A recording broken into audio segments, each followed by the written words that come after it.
آج کا میرا موضوع سخن آقا دو عالم صلی اللہ علیہ وآلہ وسلم کے احسانات جو امت پر ہیں۔ حضور اقدس رحمت دو عالم، فخر دو عالم، امام الانبیاء حضرت محمد مصطفیٰ صلی اللہ تعالی علیہ وآلہ وسلم کا احسان جو امت پر ہے، یہ میرا موضوع ہے۔ آقا کریم کے احسانات امت مصطفی پر بھی ہیں۔ فرمایا وما كان الله ليعذبهم وانت فيهم وما كان الله ليعذبهم وهم يستغفرون۔ 9واں پارہ سورۃ الانفال کی آیت نمبر 33، جس میں اللہ تبارک و تعالی ارشاد فرما رہے ہیں، اور در حقیقت بات یہ ہے کہ اللہ کی یہ شان نہیں کہ ان پر عذاب فرمائے، در حالانکہ اے حبیب مکرم صلی اللہ علیہ وآلہ وسلم، آپ صلی اللہ علیہ وآلہ وسلم بھی ان میں موجود ہوں، اور نہ ہی اللہ ایسی حالت میں ان پر عذاب فرمانے والا ہے کہ وہ اس سے مغفرت طلب کر رہے ہوں۔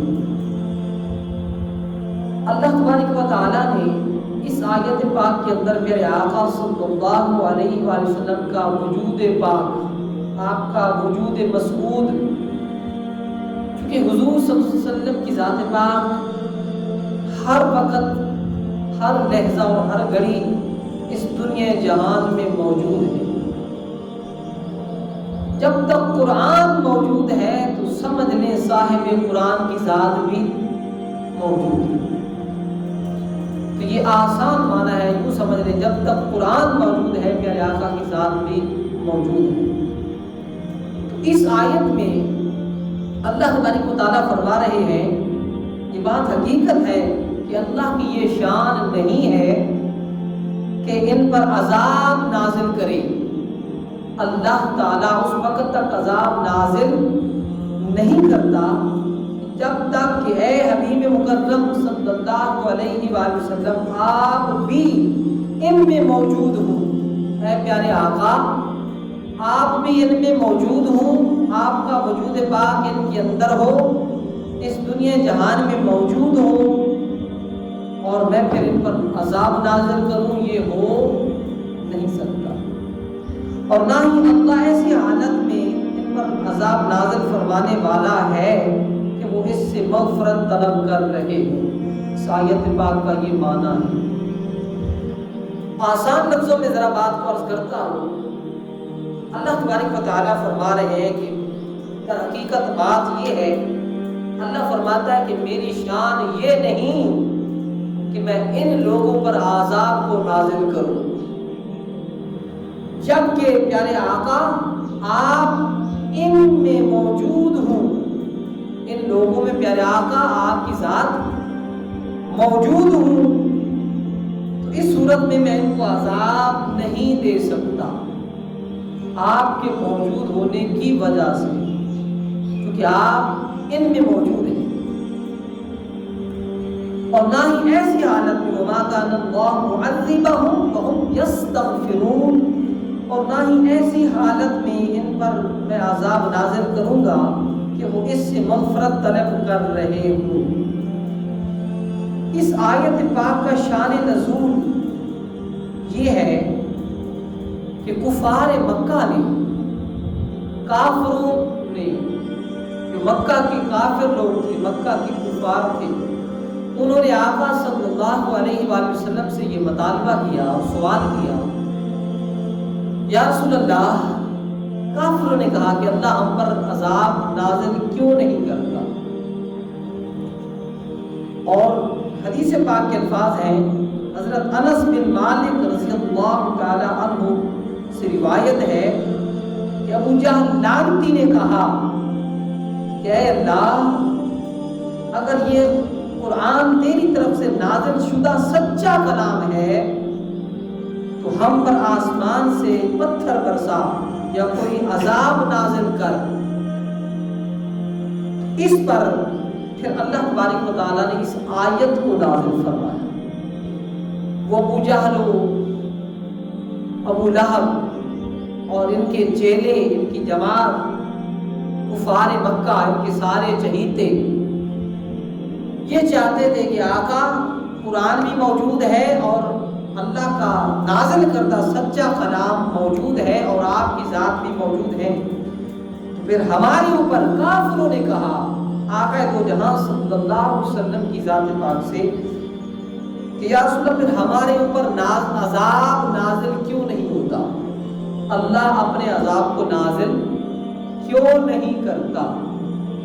تو پھر اللہ نے اس آیت کو نازل فرما دیا تھا. یہ آیت کہ اللہ فرمانا در حقیقت بات یہ ہے، اللہ فرماتا ہے محبوب میری شان یہ نہیں ہے کہ میں ان پر عذاب نازل کروں در حالہ کہ آپ ان میں موجود ہوں. جبکہ آپ کی ذات پاک ان میں موجود ہوں تو میں ان پر عذاب نازل کروں. آقا میں ایسا نہیں کرتا. اور وما کان اللہ معذبهم یستغفرون، اور نہ ہی ایسی صورت میں عذاب کو نازل کروں گا جب تک کہ یہ لوگ میری بارگاہ سے توبہ اور استغفار کرتے رہیں گے. میری بارگاہ سے توبہ کرتے رہیں گے، معافی مانگتے رہیں گے، استغفار کرتے رہیں گے، تب بھی میں ان کے اوپر عذاب کو نازل نہیں کروں گا. اس آیت میں دو باتوں کا واضح طور پر حکم فرمایا. ایک یہ کہ جب کفار مکہ نے مطالبہ کیا یا رسول اللہ اللہ ہمارے اوپر عذاب کو کیوں نہیں نازل کرتا، تو اللہ نے فرما دیا تھا کہ محبوب میری شان یہ نہیں کہ میں ان پر عذاب نازل کروں اس حالت میں کہ آپ کی ذات پاک ان میں موجود ہوں اور میں ان لوگوں پر عذاب نازل کروں.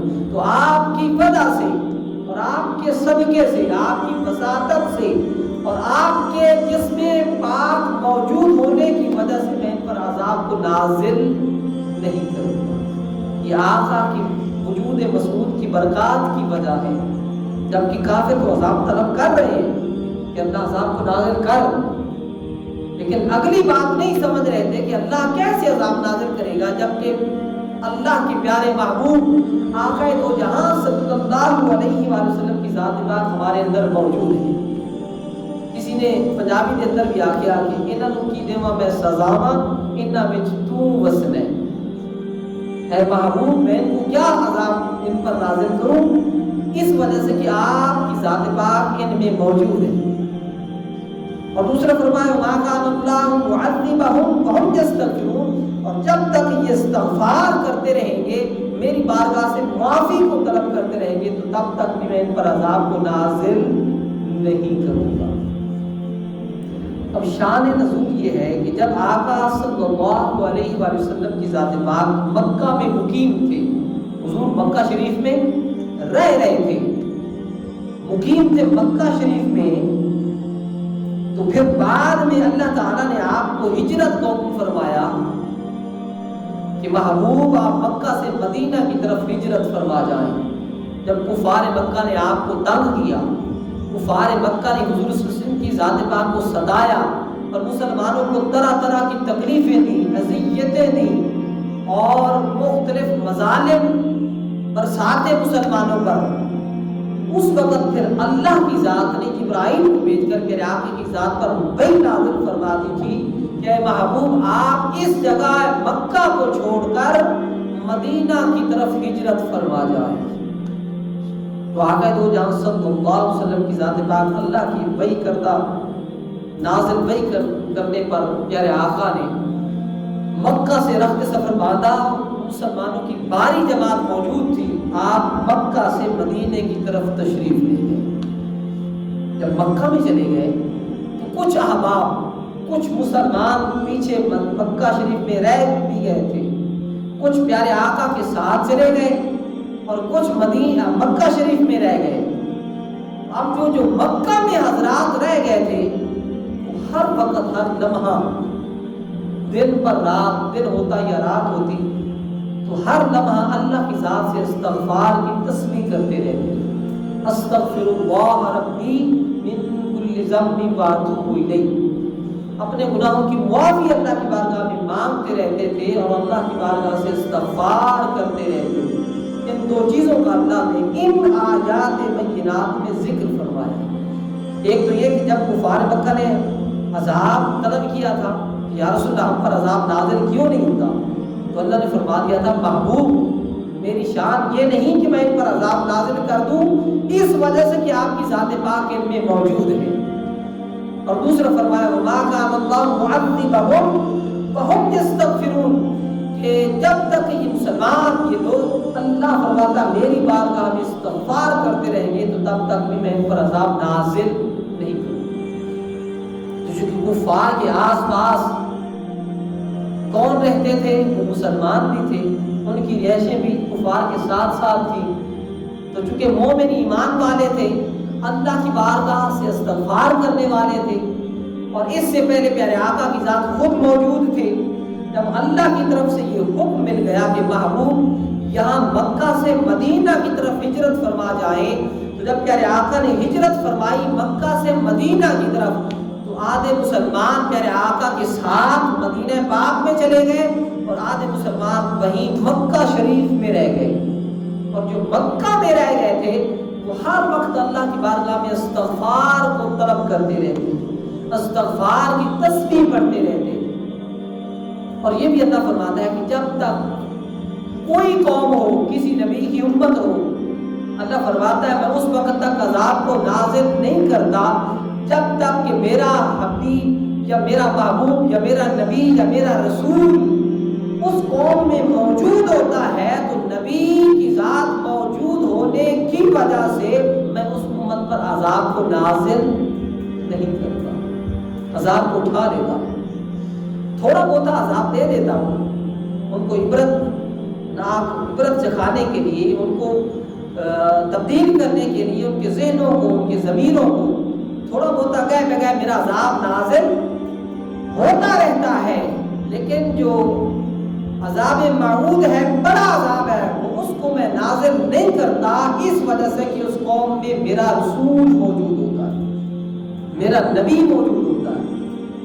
سب قوموں کی ہسٹریاں پڑھ لی، باقی نبیوں کی، کہ جب حضرت نوح علیہ السلام کو قوم نے ستایا تو پھر اللہ نے فرمایا کہ بیڑا بنا لو، بیڑے پر سوار کر لو، جو تمہارے بیڑے پر سوار ہو جائے گا وہ امان پا جائے گا، جو سوار نہیں ہوگا وہ کہ وہ تمہارا بیٹا کنان ہی کیوں نہیں ہوگا، میں اس کو تباہ و برباد کر دوں گا۔ اسی طرح قوم لوط کی ہسٹری پڑھ لیں، قوم ہود کی پڑھ لیں، قوم سمود کی پڑھ لیں، قوم عاد کی پڑھ لیں۔ قرآن میں تو ہر نبی کا ذکر ہے اور رسول کا اور ان کی امتوں کا ذکر ہے کہ انہوں نے کیا کیا، اور پھر آگے نبیوں نے ان کے بارے میں کیا کہا۔ جب قومیں حد سے بڑھ جاتی ہیں اور حد کو تجاوز کر جاتی ہیں اور رسولوں کو ناحق شہید کرتے ہیں، نبیوں کو تنگ کرتے اور ستاتے ہیں، حق بات نہیں مانتے، اللہ کے احکامات سے روگردانی کرنے لگ جاتے ہیں، نبیوں کی اطاعت کو چھوڑ دیتے ہیں، اس وقت پھر اللہ اپنے عذاب کو قوموں پر نازل کرتا ہے۔ لیکن یہ قرآن میں فرمایا کہ محبوب میں اس وقت تک عذاب قوم پر نازل نہیں کرتا کہ جب تک کہ اس کا نبی، اس امت کا، اس قوم کا نبی اس میں موجود ہوتا ہے تو میں ان لوگوں پر عذاب کو نازل نہیں کرتا، تھوڑا بہت کرتا رہتا ہوں تاکہ ان کے ضمیروں کو جھنجھوڑتا رہوں، لیکن جو بڑا عذاب ہے اس کو نازل نہیں کرتا اس وجہ سے کہ اس امت، اس قوم میں میرا رسول، میرا نبی موجود ہوتا ہے۔ اور یہی بات پیارے آقا کے لیے بھی فرمائی وَمَا كَانَ اللَّهُ يُعَذِّبَهُمْ وَأَنْتَ فِيهِمْ، اے محبوب یہ میری شان نہیں کہ میں ان پر عذاب نازل کروں، کیوں؟ اس وجہ سے کہ آپ أَنْتَ فِيهِمْ، کہ آپ کی ذات پاک ان میں موجود ہے، ان لوگوں میں موجود ہے، تو آپ کے وجود مسعود پاک موجود ہونے کی وجہ سے میں ان پر عذاب نازل نہیں کرتا، چونکہ آپ کی ذات پاک ان میں موجود ہے۔ وَمَا كَانَ اللَّهُ لِيُعَذِّبَهُمْ، اے محبوب میری یہ شان نہیں کہ میں ان پر عذاب کو نازل کروں، لیکن وَأَنْتَ فِيهِمْ، کہ محبوب آپ ان میں موجود ہیں، آپ کا وجود پاک ان لوگوں میں موجود ہے، آپ ان میں تشریف فرما ہیں، آپ ان میں تشریف رکھتے ہیں، اس وجہ سے میں ان لوگوں پر عذاب کو نازل نہیں کرتا۔ اور دوسری آیت کے دوسرے حصے میں فرمایا وما كان الله معذبهم وهم يستغفرون، اور تب تک بھی میں عذاب کو نازل نہیں کروں گا جب تک کہ یہ قومیں میری بارگاہ سے استغفار کرتی رہیں گی، توبہ کرتی رہیں گی، اپنے گناہوں کی تلافی کرتے رہیں گے، معافی مانگتے رہیں گے۔ دو صورتوں میں اللہ تعالیٰ فرماتا ہے میں ان لوگوں پر عذاب کو نازل نہیں کرتا۔ ایک تو یہ کہ جب تک اس قوم میں ان کا رسول، ان کا نبی موجود ہوتا ہے، اللہ فرماتا پھر بھی میں اپنے عذاب کو روک لیتا، نہیں نازل کرتا۔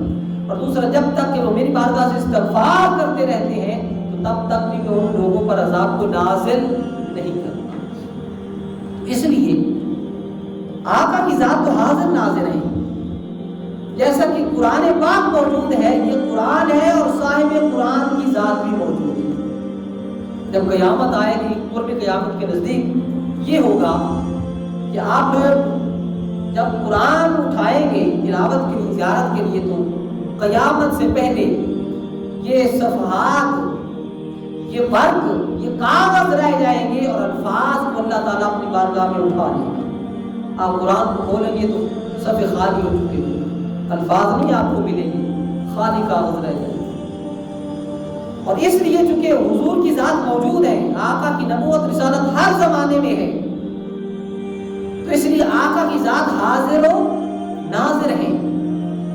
تو حضور جب مدینہ پاک ہجرت فرما گئے، اللہ نے وہی نازل فرما دی جبرائیل کو بھیج کر کہ جب کفار مکہ نے، یہ ازل سے بات آ رہی ہے، جو حق والے لوگ ہوتے ہیں ان کو دوسرے لوگ، شیطان لوگ صداتے ہیں، تنگ کرتے ہیں، طرح طرح ہیلے بہانے فریب کاریاں بنا کر تنگ کرتے ہیں۔ اور قرآن بیان کرتا ہے لوگوں نے نبیوں کو بھی ستایا، حق نبیوں کو قتل بھی کیا، شہید بھی کیا، لیکن جب قومیں حد سے بڑھ جاتی ہیں اللہ فرماتا ہے پھر میرے عذاب کو کوئی نہیں روک سکتا، میں قوموں کو تباہ و برباد کر دیتا ہوں، اس صفحہ ہستی سے مٹا کر ان کے نام و نشان کو ختم کر دیتا ہوں۔ تو حضور کے لیے آقا نے، اللہ نے فرمایا کہ محبوب آپ ان لوگوں میں موجود ہیں۔ جب کفار نے کہا تھا کہ یا رسول اللہ ہمارے اوپر اللہ عذاب کو کیوں نازل نہیں کرتا، ہمارے اوپر عذاب نازل کیوں نہیں ہوتا، تو پھر اللہ نے ان آیات کو نازل فرما دیا تھا۔ اللہ فرماتا ہے حبیب، اے میرے پیارے محبوب، میری شان یہ نہیں، اللہ کریم بھی بہت ہے، میری شان یہ نہیں کہ میں لوگوں پر عذاب نازل کروں اس حالت میں کہ وَأَنْتَ فِيهِمْ، آقا حبیب یا رسول اللہ آپ کی ذات پاک ان میں موجود ہوں اور آپ کی موجودگی میں میں ان لوگوں پر عذاب نازل کروں، یہ نہیں ہو سکتا۔ آپ کے ہونے کی وجہ سے آپ کا وجود پاک، وجود مسعود ان لوگوں میں موجود ہے، جس وجہ سے میں ان لوگوں پر عذاب کو نازل نہیں کرتا۔ تو جب کفار مکہ نے حضور کو صدایا، مسلمانوں کو تنگ کیا، اس وقت اللہ نے جبرائیل کو بھیج کر وہی نازل کر دیا، محبوب آپ ہجرت فرما جائیں، اس جگہ کو چھوڑ دیں، مکہ کو چھوڑ کر مدینے کو جا بسائیں، مدینے میں چلے جائیں۔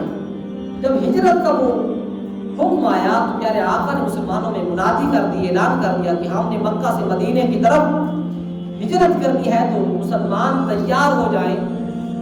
تو مسلمان پیارے آقا کے ساتھ تیار ہو گئے اور مکہ سے ہجرت کر کے مدینہ کی طرف چلے گئے، اور کچھ مسلمان مدینہ میں مکہ شریف میں رہ گئے۔ جو باقی مکہ میں رہ گئے تھے وہ ہر وقت دن ہوتا، رات ہوتی، جو بھی وقت ہوتا، وہ اللہ کی بارگاہ سے توبہ اور استغفار کرتے رہتے۔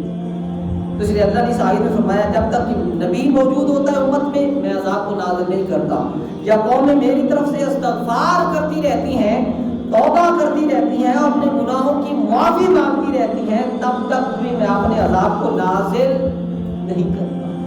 لیکن تھوڑا بہتا غیر بغیر کچھ نہ کچھ عذاب نازل کرتا رہتا ہوں، اس وجہ سے کہ ان کو عبرت حاصل ہو جائے، تاکہ وہ اپنے ضمیروں کو جگا لیں اور ان کے ضمیروں کو جھنجھوڑنے کے لیے کچھ نہ کچھ عذاب کا حصہ، کچھ نہ کچھ عذاب کا جز نازل کرتا ہوں، تاکہ یہ لوگ یہ بھی سمجھ لے کہ اللہ کی ذات ہر کام پر قدرت رکھنے والی ہے۔ اور حاضر دور میں یہ حالات و واقعات جو ہم سن رہے ہیں روز بروز، آئے روز کوئی نہ کوئی نیا واقعہ نمودار ہو جاتا ہے، یہ بھی قیامت صغریٰ ہے، چھوٹی قیامت ہے، قیامت کی علامات ہیں۔ پیارے آقا نے فرمایا آخری دور میں جیبوں سے کانوں کی آوازیں آئیں گی، اب نہیں آ رہی. میرے آقا نے سچ فرمایا، جو فرمایا وہ ہو کر رہے گا، اس میں شک نہیں ہو سکتا. جیبوں سے، لوگوں کی جیبوں سے گانوں کی آوازیں آیا کریں گی. اندازہ فرمایا یہ دور ہے یا نہیں ہے. اور پھر میرے آقا نے فرمایا کہ لوگ ہارٹ اٹیک کی موت عام ہو جائے گی، دل کا دورہ، ہارٹ اٹیک، دل کا دورہ پڑنے کی وجہ سے لوگ مر جائیں گے. اور دوسرے لوگ جب اس کی موت کا سنیں گے تو وہ اعتماد نہیں کریں گے، کہیں گے یہ میرے ساتھ ابھی گھنٹہ ہوا ہے، میرے ساتھ بیٹھا تھا، بات چیت کر رہا تھا، تم کہتے وفات ہو گیا. ہاں بھائی موت کا شک نہیں، کفر کیا ہے. حضور نے فرمایا آخری دور میں دل کا دورہ عام ہو جائے گا اور ایسی امراض آ جائیں گی کہ ڈاکٹر حضرات، حکما حضرات تشخیص کرنے سے قاصر ہو جائیں گے. ان کی سمجھ جو ہے وہ کام نہیں کرے گی.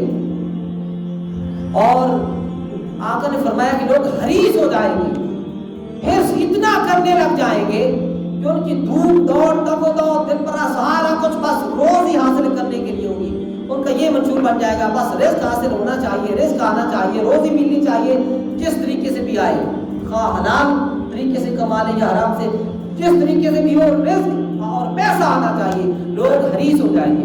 میرے آقا نے فرمایا اور میری امت پر مجھے کوئی خدشہ اور کھٹکا نہیں ہے، لیکن ایک بات کا خدشہ ہے، وہ یہ کہ میری امت کے لوگ حریص ہو جائیں گے.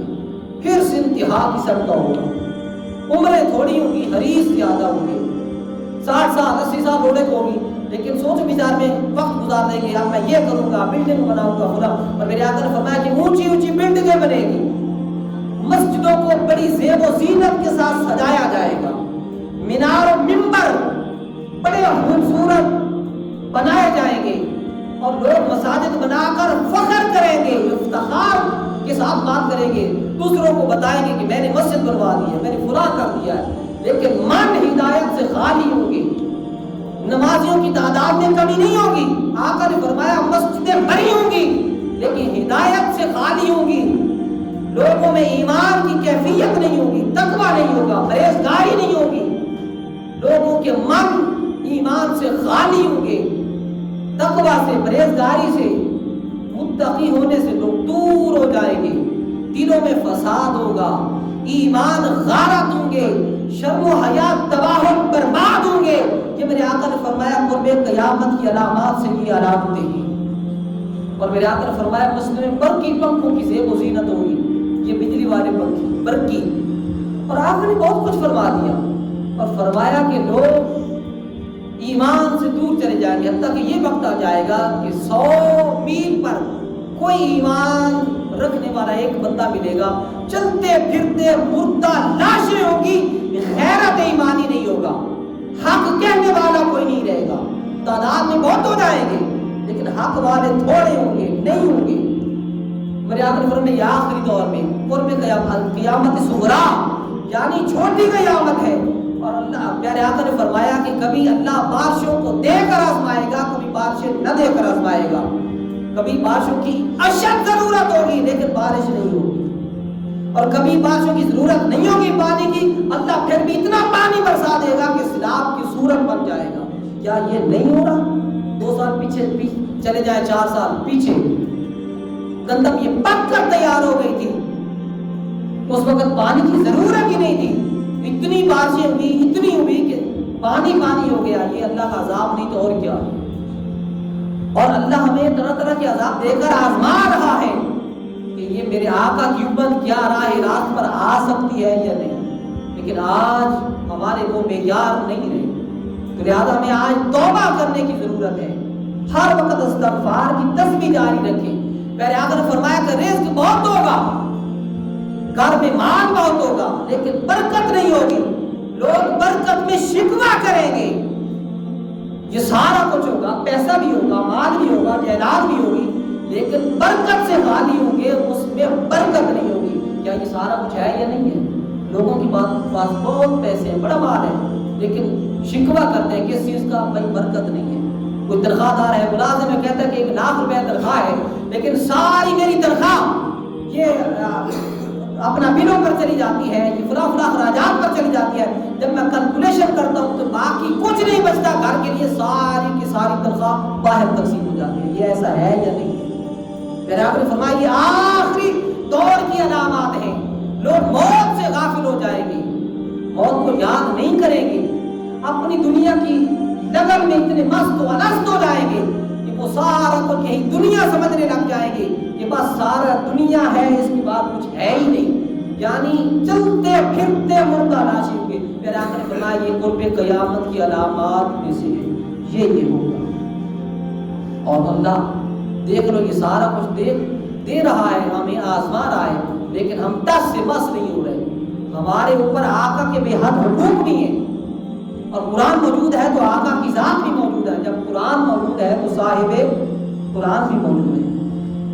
پھر آقا صلی اللہ علیہ وسلم کی حدیث بات ہے، حضرت ابو موسیٰ اشعری رضی اللہ تعالیٰ عنہ سے روایت ہے کہ آقا دو جہاں صلی اللہ علیہ وآلہ وسلم نے ارشاد فرمایا کہ اللہ تعالیٰ نے میری امت کے لیے مجھ پر 2 عمل والی آیات بینات کو نازل کیا ہے، 2 عمل والی آیتوں کو نازل کیا ہے۔ وہ یہی آیتیں جو میں تلاوت کر رہا تھا، ما کان اللہ ليعذبهم وانت فيهم وما كان الله معذبهم وهم يستغفرون۔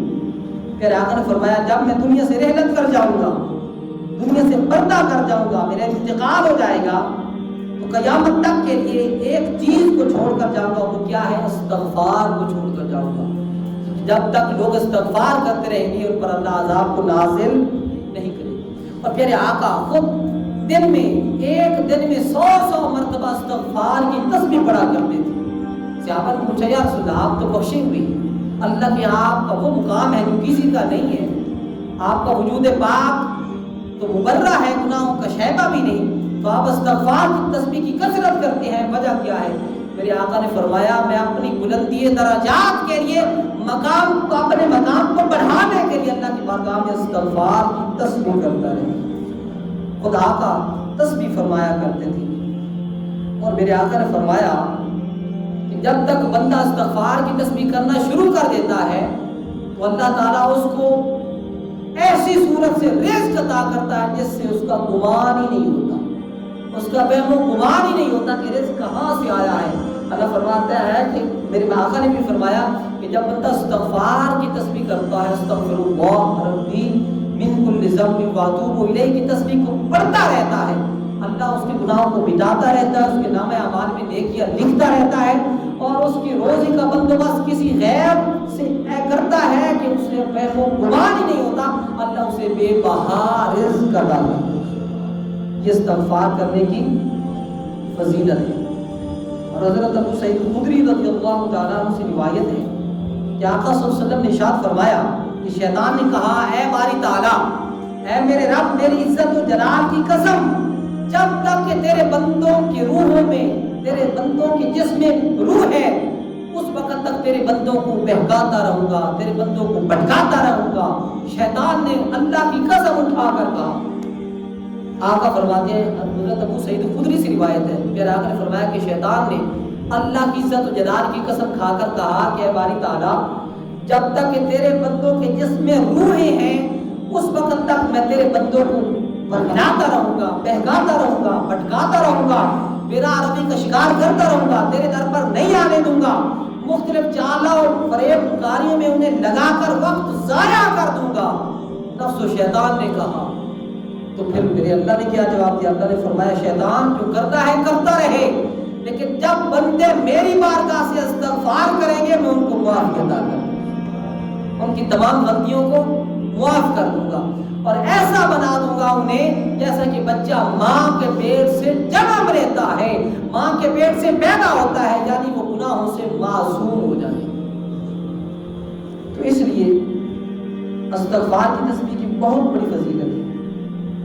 اور آقا صلی اللہ علیہ وسلم نے فرمایا، حضرت عبداللہ ابن عباس رضی اللہ تعالیٰ عنہ سے روایت ہے، جس نے بھی استغفار کیا اور اپنے اوپر استغفار کرنے کو لازم کر لیا، وہ اللہ تعالیٰ سے ہر غم و تکلیف سے نجات دے دیتا ہے، ہر دکھ سے، ہر تکلیف سے، ہر مصیبت سے اللہ اسے بری کر دیتا ہے، آزاد فرما دیتا ہے، اور اسے اس جگہ سے رزق عطا کرتا ہے جس سے اسے وہم و گمان بھی نہیں ہوتا کہ اللہ نے مجھے کس جگہ سے رزق عطا فرمایا۔ اور پھر پیارے آقا صلی اللہ علیہ وسلم نے فرمایا کہ یہ کفار کا مطالبہ تھا. کفار نے کہا تھا یا رسول اللہ ہمارے اوپر، یہ کفار مکہ کی بات ہے، کافروں نے کہا تھا جو کفار مکہ تھے، مکہ میں رہنے والے، انہوں نے کہا تھا یا رسول اللہ ہمارے اوپر عذاب کو کیوں نازل نہیں کرتا، ہمارے اوپر عذاب نازل کیوں نہیں ہوتا. تو اس وقت اللہ نے یہ آیت نازل فرما دی، ما کان اللہ یعذبہم. اللہ نے فرمایا محبوب میری شان یہ نہیں کہ میں ان پر عذاب نازل کروں، کیوں؟ وانت فیہم، محبوب آپ کی ذات پاک بھی ان میں موجود ہوں اور پھر میں ان پر عذاب کو نازل کروں، یہ نہیں ہو سکتا. محبوب آپ جو ان میں موجود ہے، آپ کا جسم پاک ان میں موجود ہے، تو ان پر آپ نے عذاب کو نازل نہیں کروں. اور وما کان اللہ معذبہم یستغفرون. جب آقا کفار نے ستایا تو آقا اللہ نے حکم دیا کہ محبوب مکہ سے مدینہ ہجرت کر جائیں. تو آقا نے مدینہ کی طرف ہجرت فرما لی. تو کچھ مسلمان پیارے آقا کے ساتھ گئے اور کچھ مدینہ مکہ میں رہ گئے. جو مکہ میں رہ گئے وہ استغفار کرتے رہتے تھے. اور چونکہ ان صحابہ کے ساتھ ساتھ کفار مکہ کے گھر بھی تھے، صحابی کا گھر ہوتا تو ساتھ کافر کا بھی ہوتا، تو ساتھ ساتھ چونکہ پڑوس ہوتا تھا نا، تو وہ صحابہ جو مکہ میں رہ گئے تھے، کچھ صحابہ آقا کے ساتھ چلے گئے مدینہ پاک میں، جو مکہ میں رہ گئے تھے وہ استغفار کی تسبیح کر رہے تھے دن پر رات، ہم ہر وقت استغفار کی تسبیح کرتے تھے. اللہ نے فرما دیا وَمَا كَانَ اللَّهُ مُعَذِّبَهُمْ وَهُمْ يَسْتَغْفِرُونَ کہ کافروں تم تو میرے عذاب مانگنے میں جلدی کر رہے ہو، لیکن سوچو ذرا کہ جب تک میرے بندے ایمان والے، آقا کی سنگت والے، آقا کی رفاقت والے، آقا کی غلامی کا پٹا اپنے گلوں میں ڈالنے والے تمہارے اندر موجود ہیں اور استغفار پڑھ رہے ہیں، تو تب تک میں اپنا عذاب تمہارے اوپر نازل نہیں کروں. اس آیت میں یہی دو چیزوں کا اشارہ فرمایا. ایک یہ کہ محبوب یہ کفار کو عذاب مانگنے میں جلدی کر رہے ہیں کہ ہمارے اوپر، بلکہ ابو لہب لعنتی نے اور ابو جہل نے یہ کہا تھا کہ یا رسول اللہ ہمارے اوپر پتھر کیوں نہیں برساتا، آسمان سے پتھراؤ کیوں نہیں کرتا. میرے آقا نے فرمایا وانت فیہم، ارے عذاب مانگنے میں جلدی کرنے والا، اللہ کے عذاب نہ کرنے کی وجہ یہ ہے، عذاب نازل کرنے کی وجہ یہ ہے کہ وانت فیہم، اللہ قرآن میں فرما رہا ہے کہ محبوب آپ کی ذات پاک ان میں موجود ہوں اور میں عذاب نازل کروں، یہ ہو نہیں سکتا. ارے کافروں میرے وجود پاک موجود ہونے کی وجہ سے اللہ عذاب کو دور کر رہا ہے، اللہ عذاب نازل نہیں کر رہا. جب آقا تشریف لے گئے تو دوسری ایک اور بات نے ان کو آڑے میں لے لیا. وہ کیا تھی؟ وہ جو مکہ میں رہ گئے تھے مسلمان اور آقا کے صحابی، تو وہ استغفار کی کثرت کرتے تھے. تو اللہ نے فرما دیا دوسرے حصہ میں وَمَا كَانَ اللَّهُ مُعَذِّبَهُمْ وَهُمْ يَسْتَغْفِرُونَ کہ میں تب تک بھی اپنے عذاب کو نازل نہیں کروں گا جب تک کہ میرے بندے میری بارگاہ سے استغفار کرتے ہیں. تو صحابہ کے ساتھ کافروں کے بھی گھر تھے، کافر اللہ کے عذاب مانگنے میں جلدی کر رہے تھے لیکن اللہ عذاب کو نازل نہیں کر رہا تھا. تو اس لیے آج بھی جو ہمارے حالات ہو چکے ہیں وہ اس سے کم نہیں ہے. ہم چلتے پھرتے مردہ لاشیں ہیں، ہمارے اندر غیرت ایمان ہی نہیں ہے، جذبہ ایمان ہی نہیں ہے، قرآن سے ہم دور ہیں. گلہ شکوہ، شکایت، غیبت، چغلی، جھوٹ، اناد، یہ سارے عیب اور فریب ہمارے اندر ہیں. آمنا سامنا ہوتا تو بڑی تعریف کرتے ہیں، فلان ایسا ہے، فلان بہت اچھا ہے. جب وہ چلا جاتا ہے تو اس کی پیٹھ کے پیچھے اس کی چغلی کر رہے ہوتے ہیں، فلاں فلاں ہے، فلاں فلاں ہے. قرآن میں اللہ نے فرمایا یہ چغل خور ہے، اس کی بخشش نہیں ہوگی. میرے آقا جا رہے تھے قبرستان سے گزر ہوا تو دو قبروں پر عذاب ہو رہا تھا. میرے آقا رک گئے، نگاہ نبوت دیکھا تو دونوں قبروں پر عذاب ہو رہا ہے. تو آقا نے ایک وہ کھجور کا تنا لیا اور اس کو چیرا، ایک حصہ ایک قبر پر رکھ دیا، دوسرا دوسری پر. اور صحابہ نے پوچھا یا رسول اللہ اس کھجور کے تنے رکھنے کی وجہ کیا ہے؟ میرے آقا نے فرمایا جب تک یہ سبز رہیں گے نا، یہ پتا کھجور کا، تو میت کے عذاب میں تخفیف ہو جائے گی، کمی ہو جائے گی. تو صحابہ نے پوچھا یا رسول اللہ ان قبروں پر عذاب کیوں ہو رہا ہے؟ تو میرے آقا نے فرمایا اس وجہ سے، اس میں سے ایک چغل خور تھا جو دوسرے مسلمان کی پیٹھ کے پیچھے چغلی کیا کرتا تھا، تو یہ جہنم کی آگ اسے جلا رہی ہے اور بدبودار پیپ اس کے منہ میں ڈالی جا رہی ہے، اس وجہ سے یہ عذاب میں مبتلا ہے. یہ چغل خور تھا، چغلی کیا کرتا تھا. اور حضور نے فرمایا کہ مسلمان بھائی کی چغلی کرتا ہے وہ جیسا کہ سگا دوسرا اس کا بھائی ہوتا ہے، اس کا گوشت کھانے کے مترادف ہے۔ جب بندہ دوسرے مسلمان بھائی، زندہ بھائی مسلمان کا گوشت کھانا گوارا نہیں کرتا، اسی طرح یہ کراہت والا عمل ہے کہ دوسرے کی جب بندہ کو چغلی کرتا ہے تو اتنا بدترین عمل ہے کہ اللہ اس کو عذاب میں جہنم اس کے اوپر واجب کر دیتا ہے۔ اور دوسرا شخص وہ تھا جو عذاب اپنا پیشاب کے چھینٹوں سے نہیں بچتا تھا، پیشاب کرتا تھا لیکن احتیاط نہیں کرتا تھا، تو پیشاب کے چھینٹوں سے نہ بچنے والا وہ بھی عذاب میں مبتلا تھا، اور جو چغلی کرتا تھا وہ بھی عذاب میں مبتلا تھا۔ یہ دو شخص تھے جن کی قبروں پر عذاب ہو رہا تھا، اور پیارے آقا نے کھجور کے پتوں کو توڑ کر ان کے اوپر ڈال دیا اور فرمایا جب تک یہ پتے سمجھ رہیں گے اس وقت تک عذاب میں تخفیف ہوتی چلی جائے گی۔ اس لیے آج قرآن سے تعلق کو مستحکم کر لیں، قرآن سے یاری لگا لیں، باقی ساری یاریاں چھوٹ جائیں گی، کوئی کام نہیں آنے والی۔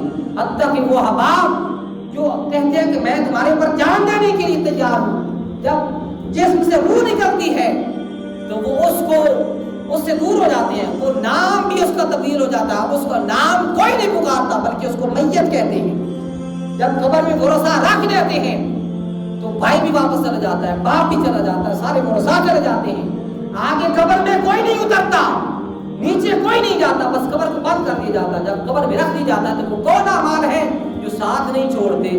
وہ پیارے آقا کی محبت ہے، قرآن کی محبت ہے، اسلام پر چلنے والے اعمال ہے، اللہ کی خوف و خشیت ہے۔ وہ اللہ فرماتا ہے، پیارے آقا فرماتے ہیں، قرآن فرما رہا ہے یاری رکھنی ہے، یاری کا معیار ہماری ذاتوں سے لگا لو۔ جب تمہیں سارے چھوڑ جائیں گے قرآن جاری نبھائے گا، مصطفیٰ کی ذات جاری نبھائے گی، اللہ کی یاری کام آئے گی، اللہ کی دوستی کام آئے گی، پچھلی رات اٹھ کر تہجد کرنا، ادا کرنا کام آئے گا، صدقہ خیرات کرنا کام آ جائے گا، اور راستے کو صاف کر دینا یہ کام آ جائے گا، دوسرے کے دکھوں کا مداوا بننا یہ کام آ جائیں گی چیزیں، باقی سارے چھوڑ جائیں گے۔ یہ ہمارے سارے بندوں کو گھیرے میں لے لے گی بندے کو، اور ادھر سے منکر نکیر آنا چاہیں گے تو نماز کہے گی میری طرف سے راستہ نہیں، دوسری طرف آنا چاہیں گے تو روزہ کہے گا ادھر سے راستہ نہیں، ادھر سے صدقہ خیرات آ جائے گا، ادھر سے کیا ہوا اچھا نیک عمل کام آ جائے گا، ادھر سے کسی کو دکھ دور کیا تھا دنیا میں، اس کی تکلیف میں مدد کی تھی، اس کے دکھ کو دور کیا تھا، وہ عمل سامنے آ جائے گا۔ یہ ہمارے سارے بندے کو گھیرے میں لے لیں گے اور کہہ رہے ہوں گے منکر نکیر سے، منکر نکیرو ادھر سے راستہ نہیں نہ ہو۔ جب بندہ ہمارے سارے کے گھیرے میں آ جائے گا تو منکر نکیر جائزہ لے لیں گے، اب ہمارے سوال کرنے کی کوئی حاجت ہی نہیں رہی، یہ تو اللہ کا برگزیدہ ہوگا۔ تو اس لیے آخرت کی تیاری کریں، قرآن سے یاری لگائیں، صاحب قرآن کی ذات سے یاری لگا لیں، آقا کی ذات پر درود و سلام پڑھا کریں۔ جب عمل کم ہو جائیں گے میزان پر تو مومن امتی کی میزان پر، جب امتی کا میزان ہو رہا ہوگا تو پلہ جو تھا نا عملوں والا وہ ہلکا ہو جائے گا، گناہوں والا بھاری۔ تو قربان جائے آقا کی وفا پر آقا اپنی جیب مبارک سے ایک پرچی کو، کاغذ کو نکالیں گے اور اس پلڑے پر جو ہلکا پلڑا ہوا تھا اس کے اوپر رکھ دیں گے، آقا کی وہ پرچی رکھنے پر وہ پلڑا بھاری ہو جائے گا۔ جب بھاری ہو جائے گا تو کہا جائے گا یہ بھاری کیوں ہوا ہے؟ میرے آقا فرمایا کہ فلاں بندے نے اس بندے نے فلاں وقت میری ذات پر درود و سلام پڑھا تھا، یہ درود و سلام پڑھنے کی برکت ہے، اس کا پلڑا بھاری ہو گیا۔ تو ان چیزوں سے یاد لگا لیں، اللہ تعالیٰ ہم سب کو عمل کرنے کی توفیق